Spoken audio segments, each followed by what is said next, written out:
Hello guys, AB কমটেক চ্যানেলে সকলকে জানাই স্বাগত। ভিলুকাপের আরেকটি নতুন ভিডিও নিয়ে আমি আবার চলে এসেছি আপনাদের সামনে। এই ভিডিওতে আমরা দেখে নেব একটি খুব গুরুত্বপূর্ণ জিনিস, অর্থাৎ ডায়নামিক্যালি আপডেটেড ভিলুকাপ। আগে আমরা দেখে নেই এই ডায়নামিক্যালি আপডেটেড ভিলুকাপ ব্যাপারটি কি। ডায়নামিক্যালি আপডেটেড ভিলুকাপ হলো, দেখুন এখানে একটা এক্সাম্পল দেওয়া আছে। আমরা যখন ভিলুকাপের কোনো কিছু সার্চ করি তখনও ততটুকু এরিয়ার মধ্যেই সার্চ করে যতটুকু আমি অ্যারে হিসাবে সিলেক্ট করে রেখেছি, কিন্তু ওর বাইরে কিন্তু ও কিছু সার্চ করতে পারে না। যেরকম এখানে যে আইডি গুলি আছে, এই আইডি গুলির বাদে আমি যদি এক্সট্রা এখানে আইডি কোনো বা অন্য কোনো রেকর্ড আমি যদি এখানে অ্যাড করি এবং পরবর্তীকালে সেই আইডিটি দিয়ে যদি আমি সার্চ করতে চাই, তাহলে কিন্তু সেটি দেখাবে না। দেখুন আমি এখানে এক্সাম্পলটির মাধ্যম দিয়ে আপনাদের ব্যাপারটি পুরো বুঝিয়ে দিচ্ছি। এবার যেরকম মনে করা যাক আমি যেখানে আইডিটি দেবো তার এগেনস্টও এখানে নামটি দেখিয়ে দেবে। আমি এখানটা যেরকম লিখেছি 104, এখানে ওর নামটি দেখিয়ে দিচ্ছে। দেখে নিন এখানে 104 এর এগেনস্টে যে নামটি আছে। এবার আমি এখানটা আইডিটিকে চেঞ্জ করে দিলাম, মনে করা যাক আমি দিলাম 106। তাহলে দেখুন এখানে আইডিটি 106 এর এগেনস্টে যে নামটি আছে সেটি দেখিয়ে দিচ্ছে। এখানেও আমরা চেক করে দেখে নিতে পারি। আমি যদি এখানটা দিই 102, তাহলে দেখুন 102 এর এগেনস্টে যে নামটি আছে সেটি দেখিয়ে দিচ্ছে। এখানে তো এটি আপাতত ঠিকঠাকই দেখাচ্ছে, কিন্তু এবার মনে করা যাক আমি এখানে নতুন একটি আইডি দিলাম, মনে করা যাক দিলাম 107। এখানে তার এগেনস্টে আমি একটা নাম দিয়ে দিলাম। ঠিক আছে, আমাদের এতটুকুই যথেষ্ট। এবার আমরা যদি এখান থেকে আইডিটি আমি যদি লিখি 107 লিখে যদি আমি এন্টার দিই, তাহলে কিন্তু এখানটা দেখাচ্ছে নট ফাউন্ড। এটি কি কারণে দেখাচ্ছে? এটি আমি এখানে যে ভিলুক ফর্মুলাটি লিখেছিলাম তাতে যে আমি অ্যারে বা রেঞ্জটি সিলেক্ট করেছিলাম, সেটা আমি করেছিলাম এতটুকু জায়গা অবধি। তার মানে এতটুকু জায়গার মধ্যে ও 107 যে আইডিটি আছে সেটি ও দেখতে পাচ্ছে না বা এখান থেকে খুঁজে পাচ্ছে না। তার মানে আমি যখন এখানে এক্সট্রা কোনো আইডি বা রেকর্ড আমি এখানে অ্যাড করব, ও অটোমেটিক্যালি এটাকে আপডেট করে নিতে পারছে না। যতটুকু রেঞ্জ আছে ততটুকু সিলেক্টেড রেঞ্জের মধ্যে যে আইডি গুলো পাচ্ছে সেগুলোকেই কেবলমাত্র সার্চ করে দেখিয়ে দিচ্ছে। এবার তার জন্য আমরা কি করতে পারি, যখনই আমি এই রেকর্ডটি এখানে অন্য কোনো রেকর্ড এখানে অ্যাড করব, তখন ও ডায়নামিক্যালি এটাকে আপডেট করে নেবে। অর্থাৎ যে রেঞ্জটা আমি এখানে সিলেক্ট করেছি তার মধ্যে অটোমেটিক নতুন রেকর্ডগুলি ঢুকে যেতে থাকবে। তার মানে এখানে তখন আমি যে আইডিটি দেখাবো তখন আর নট ফাউন্ড দেখাবে না, সেই আইডির এগেইনস্টে যে নামটি আছে সেটি এখানটা দেখিয়ে দেবে, যেহেতু ভিলুকাপ ডায়নামিক্যালি অটোমেটিক এটাকে আপডেট করে নেবে। তাহলে চলে আসুন, এবার আমরা এখান থেকে চলে আসছি শিট 2-তে।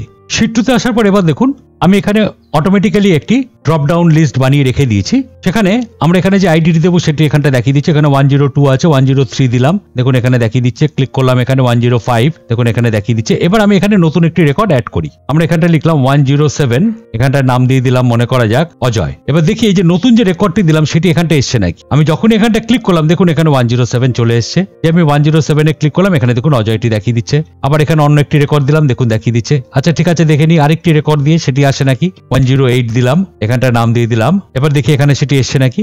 এখানটা ক্লিক করলাম, দেখুন এখানে 108টিও চলে এসছে। তার মানে নতুন যখনই আমি কোনো রেকর্ড ঢোকাচ্ছি এখানে অটোমেটিক্যালি আপডেট হয়ে যাচ্ছে এবং সেটি ভিলুকাপ যে রেঞ্জ বা অ্যারের মধ্যে আছে সেটির মধ্যে অটোমেটিক এটি ঢুকে যাচ্ছে। এই জিনিসটাকেই বলা হয় ডায়নামিক্যালি আপডেট, যেটি প্রচন্ড পরিমাণে ব্যবহৃত হয় এবং বিভিন্ন অফিসে বা ইন্টারভিউতে এটি সম্বন্ধে জিজ্ঞাসাও করে থাকে। তাহলে চলুন এবার আমরা প্র্যাকটিক্যালি দেখে নিই এটি কিভাবে করা যেতে পারে।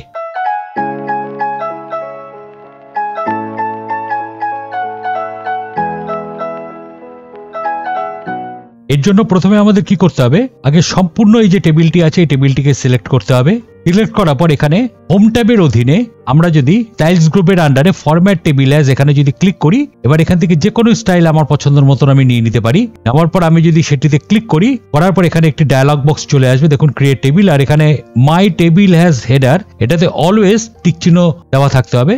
তারপর আমি যদি ওকেতে ক্লিক করি তাহলে এটা একটি টেবিল ফরম্যাটে চলে আসবে। এই টেবিল ফরম্যাটে আসার উপকারিতা হলো, এই টেবিল ফরম্যাটের মধ্যে আমি যদি এক্সট্রা এখানে নিচের দিকে কোনো রো অ্যাড করি বা রাইট সাইডে আমি যদি কোনো কলম অ্যাড করি, অটোমেটিক সেটা টেবিলের মধ্যে আপডেট হয়ে যাবে। তাহলে এবার দেখে নিই, এখানে আমরা নতুন কোনো একটি রেকর্ড ঢোকালাম বা আইডি দিলাম। ধরা যাক আমি এখানটা লিখলাম 107, লিখে আমি যখনই এন্টার দেবো দেখুন অটোমেটিক টেবিলটি আপডেট হয়ে গেল। আবার রাইট সাইডও আমি যদি এখানে এক্সট্রা কোনো একটি কলম ঢোকাই, মনে করা যাক আমি এখানটা লিখলাম পোস্ট, লিখে আমি এন্টার দিলাম, তাহলে দেখুন অটোমেটিক টেবিলটি আপডেট হয়ে গেল। এই ট্রিকটার এই সুবিধা হলো যে যখনই আমি টেবিলের মধ্যে এক্সট্রা কোনো কিছু ঢোকাবো টেবিলটি অটোমেটিক নিচের থেকে আপডেট হয়ে যেতে থাকবে। আবার এখানে আরেকটি রো ঢুকিয়ে দেখে নিই, ধরা যাক আমি লিখলাম এখানে 108, দেখুন অটোমেটিক টেবিলটি আপডেট হয়ে যাচ্ছে। তাহলে প্রথমে আমরা কি করলাম, এখানে যে আইডি যে সেলটি আছে এই জায়গাটায় যেখানে আমরা সার্চ করব, সেখানে আমি একটি ড্রপ ডাউন লিস্ট বানিয়ে নিচ্ছি। এই ড্রপ ডাউন লিস্ট বানানোর জন্য আমাকে এখান থেকে প্রথমে ক্লিক করতে হবে ডেটা ট্যাবে। ডেটা ট্যাবের এখান থেকে ডেটা টুলস এর আন্ডারে আমাকে ক্লিক করতে হবে ডেটা ভ্যালিডেশন। ডেটা ভ্যালিডেশনের এখানে ক্লিক করে আবার ডেটা ভ্যালিডেশনে ক্লিক করলেই ডেটা ভ্যালিডেশন ডায়লগ বক্সে চলে আসবে।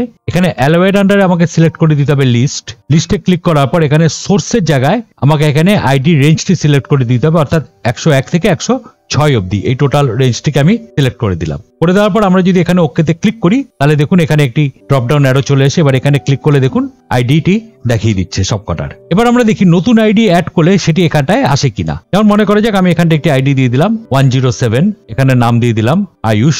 আবার এখানটা একটা দিয়ে দিলাম 108, এখানটা নাম দিয়ে দিলাম। তাহলে এবার দেখি এই যে দুটো আইডি আমি যে দিলাম সেটি এখানে এসছে নাকি। এখানটা ক্লিক করার পর দেখুন এই যে দুটো আইডি আমি যে দিয়েছি 107 আর 108 সেইগুলো এই জায়গায় চলে এসছে। তাহলে টেবিল করার উপকারিতা এটাই হলো, যখনই আমি কোনো নতুন রো বা নতুন কলম এখানে টেবিলের মধ্যে অ্যাড করব তখন ডাইনামিক্যালি টেবিলটি আপডেট হয়ে যাবে। তার জন্য আমাকে আলাদাভাবে আপডেট করার দরকার বা আপডেট করে রেঞ্জ সিলেক্ট করার দরকার নেই, ডাইনামিক্যালি এই টেবিলটি আপডেট হয়ে যাবে।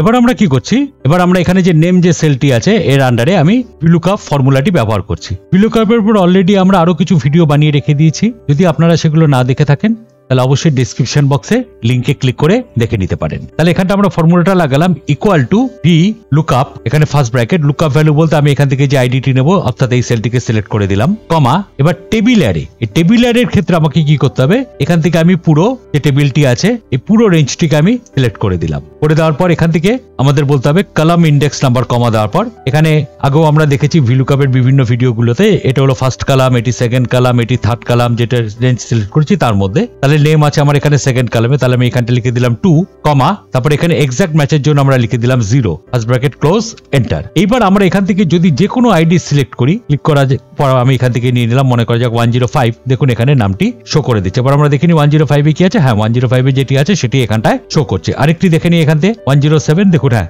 সেটি দেখাচ্ছে। এইবার আমরা দেখে নিই এখানে আমি যদি নতুন কোনো রেকর্ড অ্যাড করি তাহলে সেটি এখানে অটোমেটিক আপডেট হয়ে যায় কিনা, অর্থাৎ এই যে ভিলুকআপ যে ফর্মুলাটি আছে সেটি অটোমেটিক বা ডাইনামিক্যালি আপডেট হয় কিনা। আমি এখানে আরেকটি দিয়ে দিলাম 109, লিখে এন্টার দিলাম। এখানটায় নাম দিয়ে দিলাম মনে করা যাক এখানে এজ, স্যালারি, এগুলো আপনাদের মতন আপনারা দিয়ে নিতে পারেন, তো আমি এখানে মোটামুটি ভাবে দিয়ে দিচ্ছি। রেকর্ডে থাকলে এগুলো না দিলেও চলবে, জাস্ট বোঝার জন্য।